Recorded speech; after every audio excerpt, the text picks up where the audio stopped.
हाथ जोड़कर मैं सारे पेरेंट्स से कहना चाहूंगा, अपने बच्चे का भविष्य बचा लो। उसका भी कारण है, आगे 10 साल बाद एआई काम करेगा, रोबोट काम करेंगे। अगर आपके बच्चे के पास स्किल है तो वो आगे कुछ करेगा, नहीं तो यहीं पे ही अपनी रोटी राबड़ी एक कर देगा। कोई दुकान खोल रहा है, कोई कुछ कर रहा है। मैं सबसे कहना चाहूंगा, ये मत समझ लेना हमारे 99% आए हैं 10वीं में 12वीं में तो हम कुछ कर लेंगे। कुछ भी नहीं कर सकते। जिसके में स्किल है आगे वो काम करेगा। 10 साल बाद वो आदमी कामयाब होएगा जिसके अंदर स्किल है। नहीं तो भाई कुछ भी कर लो, कितना भी पढ़ लो, किताबों को खा जाओ, घोल के पी जाओ, कुछ भी नहीं होने वाला आगे।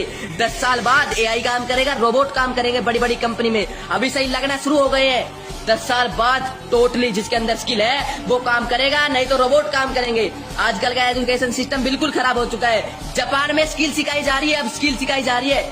10-10 साल के बच्चों को स्किल डेवलप करी जा रही है जापान में। उनको पता है जापान में। अपना बच्चा को बचा लो, अगला 10 साल के बाद जिंदगी बर्बाद हो सकता है। ये बच्चा ने जो बताया একদম ঠিক বলেছে। এই ছেলেটার কথাটা শুনে আমার নিজের ছোটবেলার কথা মনে হলো। ছোটবেলায় আমি অনেক কিছু শিখতে চেয়েছি, বুঝতে চেয়েছি, সেটা কিন্তু ভালো পরিবেশ পাইনি। কারণ গ্রামাঞ্চলে এরকম পরিবেশ হয় না। আমাদের পড়াশোনার প্রতি চাপ দেওয়া হয় পড়াশোনা শেখার জন্য, কিন্তু এর পাশাপাশি যে আমরা অনেক কিছু শিখতে পারি সেটা তো কেউ ধ্যান দেয়নি। যে জিনিসটা ছোটবেলায় শেখা দরকার ছিল সেটা আমরা এখন শিখছি। কি হবে?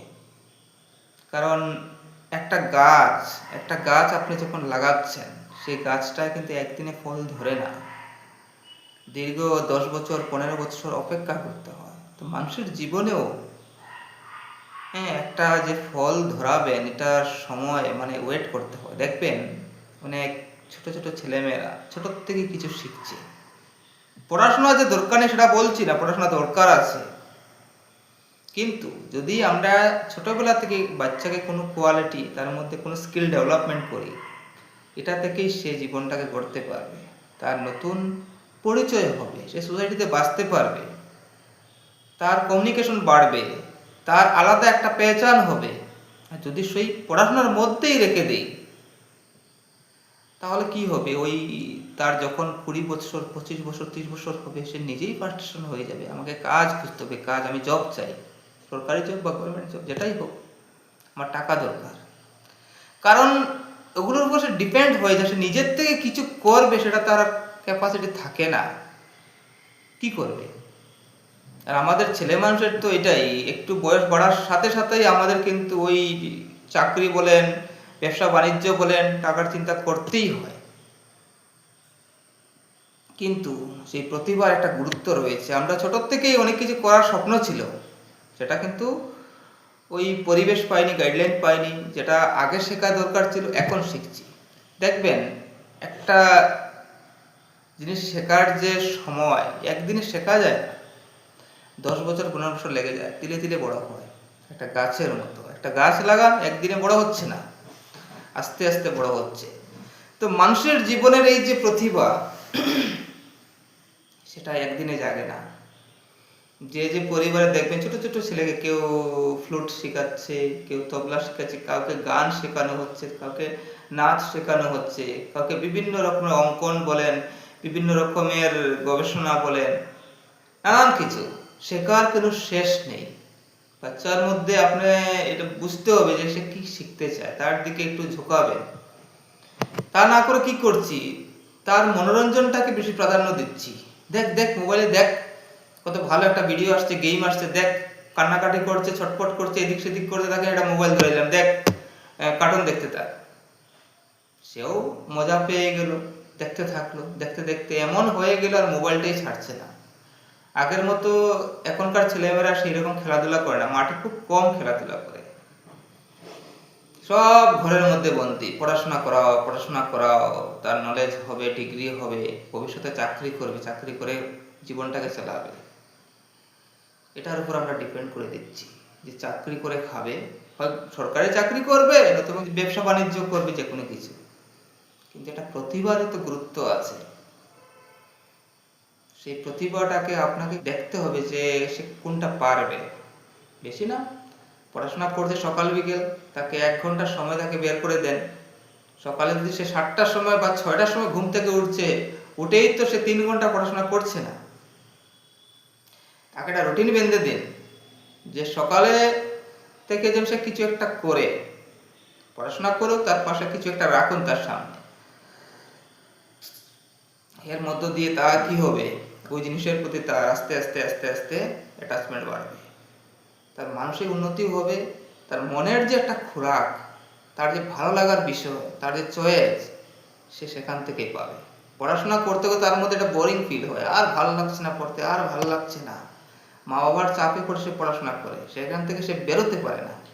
কিন্তু সেও চায় যে একটা মনোরঞ্জন হবে, একটু আনন্দ পাবো, তখন সে কিছু শিখতে চায়।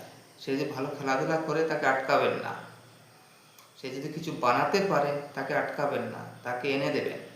তাকে তার মনের কিছু বিনোদনের জন্য তাকে মোবাইল না দিয়ে তাকে কিছু রাখবেন তার সামনে, না এগুলো নিয়ে 1 ঘন্টা 1.5 ঘন্টা সময় কাটা। পড়াশোনা শেষ, দরকার না এদিক সেদিক ইয়ে করা, এই নেই, এটা নেই, এটা রাখ। আপনি জাপানে দেখেন, ছোট থেকে বাচ্চাকে সেইভাবে শিক্ষা দেয়, কেন তারা ডেভেলপ হবে না? ইসরায়েলে দেখেন, ছোট থেকে সেইভাবে তাকে ট্রেনিং দেওয়া হয়। তো আমাদের দেশ, আমাদের ভারতবর্ষের যে ভালো ভালো চিন্তাবিদ বা ভালো ভালো গবেষক, উন্নত চিন্তা ভাবনার বা দার্শনিক বা বিজ্ঞানী সে নেই তা বলছি না, আরো গড়ে উঠবে, কিন্তু আমাদের ধ্যান দিতে হবে। আমাদের ফোকাসটা কোথায়? শুধু পড়াশোনার মধ্যেই তাকে সীমিত রাখছি। কি এমন, আমরা জানেন ছোটবেলার কথা মনে হয়, পড়াশোনা করতে করতে করতে করতে মানে বিরক্ত, পরীক্ষায় পাশ করার জন্য এত বেশি পড়তে হবে তা নয়, কিন্তু ভালো করে মনটা যদি ফোকাস করে একটা স্টুডেন্ট পড়াশোনা করে, খুব কম সময়ে সে শিখে নিতে পারে। কিন্তু যখন সে বিরক্ত হয়ে যাচ্ছে, সে আর কোনো এখান থেকে বেরোতে পারছে না, তার হাতে যে টাইম থাকে না, থাকে অনেক টাইম থাকে, কিন্তু সে এক্সট্রা যখন টাইম পায় কি করবে? ওই হয়তো সে মোবাইল নিয়ে থাকছে বা বিনোদন করছে বা আড্ডা দিচ্ছে, সময় নষ্ট করে দিচ্ছে। আপনি যদি ছোটবেলার কথা যদি ভেবে তাকে তার মধ্যে যদি কোনো অভ্যাস, কোনো গঠনমূলক কোনো কিছু শেখাতে পারেন, কোনো স্কিল ডেভেলপমেন্টের জন্য যদি লাগাতে পারেন, তার মনটা ওদিকেই অ্যাটেনশন হবে, পড়াশোনার পাশাপাশি সে ওটাই করবে। এটা তার মধ্যে একটা বীজ বপন করে দিলেন। আস্তে আস্তে আস্তে আস্তে দেখবেন, প্রথমে তো বাচ্চা বুঝতে পারবে না, তার ওটাই আস্তে আস্তে আস্তে তার মধ্যে ফুটে উঠবে। দেখবেন 10 বছর পরেই একটা ভালো সুন্দর তার মধ্যে একটা মানে সম্ভাবনা খুঁজে পাবেন। মানুষ পারে না এমন কিছু নয়, সব পারে। এগুলো কে কি শিখবে না শিখবে সেটা তো বলে তো শেষ হবে না, যে যেটা পারবে সে শিখবে। তো সবার উদ্দেশ্যে, যত স্টুডেন্ট আছে সবার উদ্দেশ্যে এটাই বলবো যে তোমরা শিখো, পড়াশোনার পাশে যেটা ভালো লাগে সেটাকে সামনে রেখে শিখতে থাকো, নিজের মধ্যে সেটা নিয়ে আসো, সময় নষ্ট করো না। সময় নষ্ট করলে পরে পস্তাতে হবে। আড্ডা তামসা ঘোরাঘুরি ইয়ে করা, এগুলো মাঝে মধ্যে খাটে, সব সময় না। আর মোবাইলের গেম, এর থেকে বাজে অভ্যাস আর পৃথিবীতে বা এই সমাজের মধ্যে আর কিচ্ছু হতে পারে না। মোবাইলের গেম খেলা, যতগুলো গেম আছে সবগুলো যদি ব্যান করে দিত ভারত সরকার, খুব খুশি হতাম।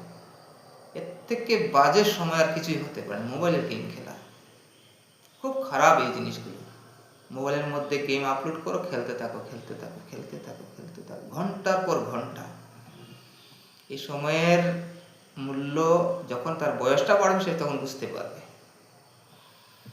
মোবাইল থেকে যত রকমের গেম আছে, কেউ গেম রাখবেন না ঘরে। তার খেলতে মন করছে, যাক মাঠে গিয়ে খেলো, তার শরীরও ভালো থাকবে, মনও ভালো থাকবে, মনের মধ্যে শান্তি আসবে।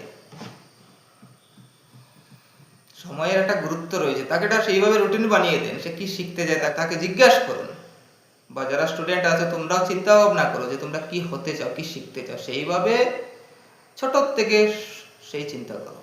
দেখো খুব সহজভাবে 10 বছর 15 বছরের মধ্যে নিজের মধ্যে স্কিল ডেভেলপ হবে, বিভিন্ন প্রতিভা ফুটে উঠবে।